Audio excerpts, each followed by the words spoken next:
बात बच्चों, आज हम उपभोक्तावाद और उपभोक्तावाद की संस्कृति पाठ को आगे पढ़ते हैं। लेकिन इसके पहले हम पिछली क्लास में हमने जो पढ़ा था उसको समझ लेते हैं। तो जो उपभोक्तावाद की संस्कृति पाठ है, इसमें लेखक श्याम चरण दुबे ने विज्ञापन की चकाचौंध में भ्रमित समाज का यथार्थ चित्र हमारे सामने प्रस्तुत किया है। लेखक का विचार है कि आज हम विज्ञापनों से प्रभावित होकर वस्तुओं को खरीदने में लगे हुए हैं। उन वस्तुओं की गुणवत्ता पर भी हम ध्यान नहीं देते हैं। समाज का जो उच्च वर्ग है वह प्रदर्शनपूर्ण जीवन शैली अपना रहा है, जिस कारण उच्च वर्ग और निम्न वर्ग के बीच दूरियां बढ़ती जा रही है। इससे जो संपन्न नहीं हैं वे अपनी इच्छाओं की पूर्ति के लिए गलत मार्ग अपना लेंगे। इससे समाज में सामाजिक अशांति और विषमता बढ़ेगी। इसलिए जो लेखक हैं वह स्वस्थ सांस्कृतिक मूल्यों को अपनाने की प्रेरणा देते हैं, जिससे हमारे समाज की जो नींव है वह सुदृढ़ हो। और लेखक इसके दुष्परिणाम भी बताते हैं कि अगर उपभोक्तावाद की संस्कृति फैल गई या इसका फैलाव हो गया तो हमारे समाज पर इसका क्या परिणाम होगा।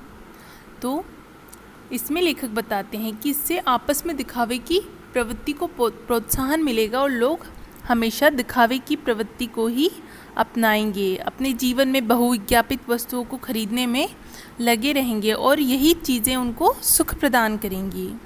वह वस्तुओं की गुणवत्ता पर हमारा ध्यान नहीं रहेगा। इससे धन का अपव्यय होगा और हम डिब्बाबंद खाद्य पदार्थों को खाने से हमारे स्वास्थ्य की भी हानि होगी। एक दूसरे की से अधिक दिखावा करने की होड़ से जो सामाजिक संबंध हैं उनमें भी तनाव उत्पन्न होंगे। उसके बाद स्वार्थ के लिए ही सब कुछ किया जाएगा, मर्यादाएं भी टूटेंगी तथा नैतिक मानदंड ढीले पड़ जाएंगे और सभी जगह भोग की प्रधानता हो जाएगी। इससे हमारी जो संस्कृति है और सामाजिक प्रतिष्ठा नष्ट हो जाएगी। तो लेखक इन सब चीज़ों से बचाने के लिए हमें इस पाठ में इन सारी चीज़ों के बारे में बताते हैं, ताकि हम अपनी सांस्कृतिक अस्मिता पर ध्यान दें और उपभोक्तावाद की जो संस्कृति है उससे दूर रहें, हम अपने सामाजिक संबंध बनाए रखें। अब हमने पिछली बार सांस्कृतिक अस्मिता की बात कही थी। तो सांस्कृतिक अस्मिता होती क्या है? अस्मिता होती है पहचान।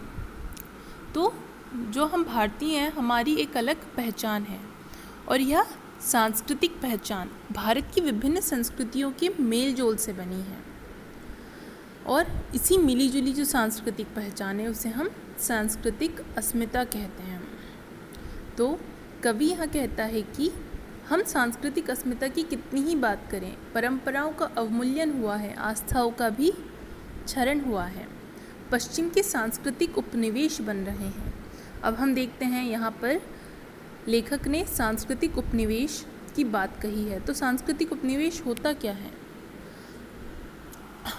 सांस्कृतिक उपनिवेश का मतलब होता है कि जो देश है, अगर विजेता देश जिन देशों पर अपना प्रभुत्व स्थापित करता है वे देश उसके उपनिवेश कहलाते हैं।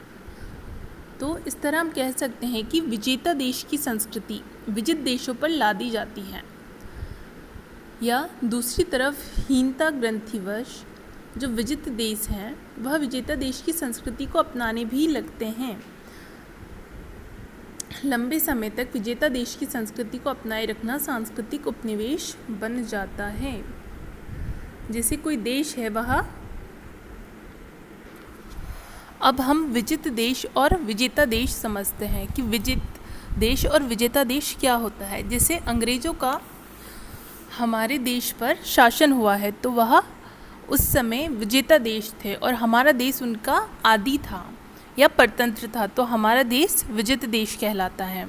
तो इस प्रकार जब विजेता देश मतलब जिन देश का हमारे देश पर अधिकार है, जिन्होंने हमें परतंत्र बनाए रखा है, उनका आदि बनाए रखा है, उनकी संस्कृति को अपनाना हमारे देश में,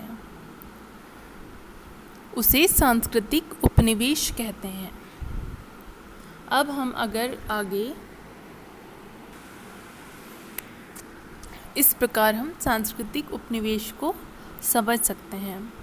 अब अगर हम सांस्कृतिक अस्मिता, सांस्कृतिक उपनिवेश समझने के बाद हम छद्म आधुनिकता को समझते हैं। छद्म आधुनिकता क्या होती है?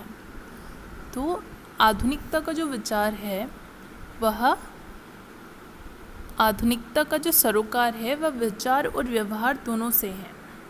तर्कशील, वैज्ञानिक और आलोचनात्मक दृष्टि के साथ नवीनता का स्वीकार आधुनिकता है। पर जब हम आधुनिकता को वैचारिक आग्रह के साथ स्वीकार ना कर उसे फैशन के रूप में अपना लेते हैं तो वह छद्म आधुनिकता कहलाती है। जैसे कि जो आधुनिकता है उसको हम अपनाते हैं तो उसे फैशन के रूप में ही नहीं अपनाना है, हमें उसके लिए तर्कशील होना भी बहुत ज़रूरी है और वैज्ञानिक और आलोचनात्मक दृष्टि के साथ नवीनता को स्वीकार करना है। जो भी नई चीज़ें आ रही है उनके बारे में एक बार तर्क के साथ सोचना है, आलोचनात्मक दृष्टि से उनको देखना है और उसके बाद उन्हें अपनाना है। ऐसा नहीं है कि सिर्फ हम उसे फैशन के तौर पर अपना लें तो वह आधुनिकता कहलाएगी। तो इस प्रकार कवि आगे कहते हैं कि जो हमारी नई संस्कृति है अनुकरण की संस्कृति है।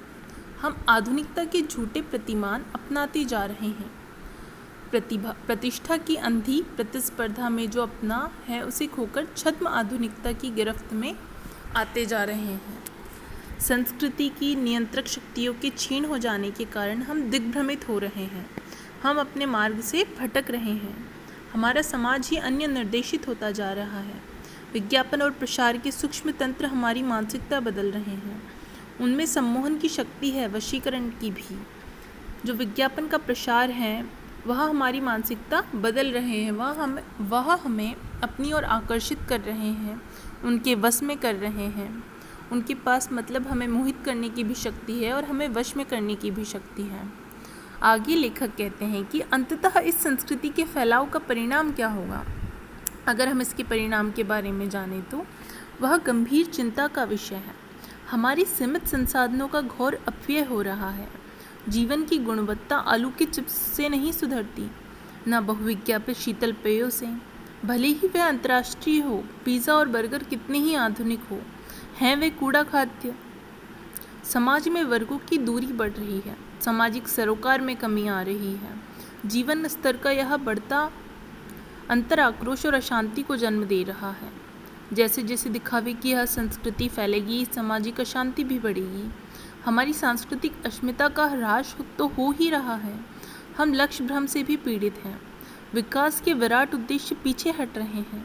हम झूठी तुष्टि के लिए तात्कालिक लक्ष्यों का पीछा कर रहे हैं। मर्यादाएं टूट रही हैं, नैतिक मानदंड ढीले पड़ रहे हैं।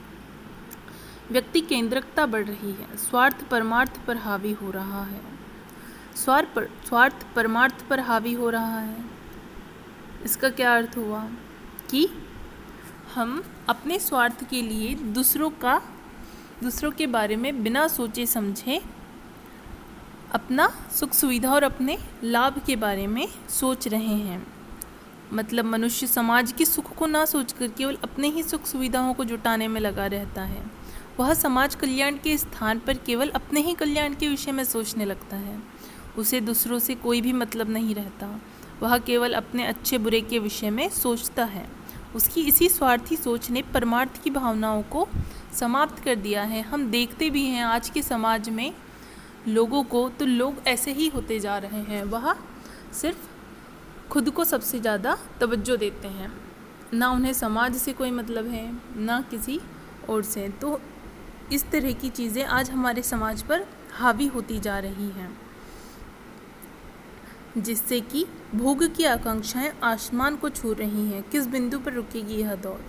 गांधी जी ने कहा था, हम स्वस्थ सांस्कृतिक प्रभावों के लिए अपने दरवाजे खिड़की खुले रखें, पर अपने बुनियाद पर कायम रखें। उपभोक्ता संस्कृति हमारी सामाजिक नींव को ही हिला रही है। यह एक बड़ा खतरा है। भविष्य के लिए यह बड़ी चुनौती है। गांधी जी ने कहा था कि हम स्वस्थ सांस्कृतिक प्रभावों के लिए अपने दरवाजे खिड़की खुले रखें, और अपनी बुनियाद पर कायम रहे। जो हमारी बुनियाद है उस पर हम हमेशा कायम रहें, जो हमारी मर्यादाएं हैं, हमारी नैतिकता है, उसको हम हमेशा बनाए रखें। लेकिन उपभोक्तावाद की संस्कृति ने इसे लगभग नष्ट ही कर दिया है और यह हमारी सामाजिक नींव को हिला रही है। यह एक बहुत बड़ा खतरा है। भविष्य के लिए यह बहुत बड़ी चुनौती है, क्योंकि हमारा देश प्रारंभ से ही उपभोक्तावाद की संस्कृति हमारी सामाजिक नींव को हिला रही है और यह हमारे लिए बहुत खतरा भी है। हमें इस खतरे से बचना होगा, क्योंकि भविष्य में यह हमारे लिए बहुत बड़ी चुनौती होगी। क्योंकि हमारे समाज में हम देखते हैं कि सामाजिक अशांति बढ़ रही है, लोगों में दूरियां बढ़ रही हैं, दिखावे की प्रवृत्ति को लोग बढ़ावा दे रहे हैं और दिखावे से ही वह अपनी खुशी को आंकते हैं। जितना ज़्यादा वह बाहरी चीज़ों को देखते हैं, दिखावे की चीज़ों को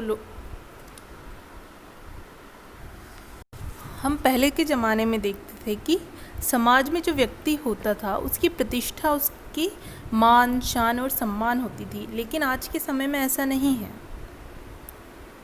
आज समाज बदल रहा है और धीरे धीरे उसकी मान, सम्मान, प्रतिष्ठा का चिन्ह भी बदल रहे हैं।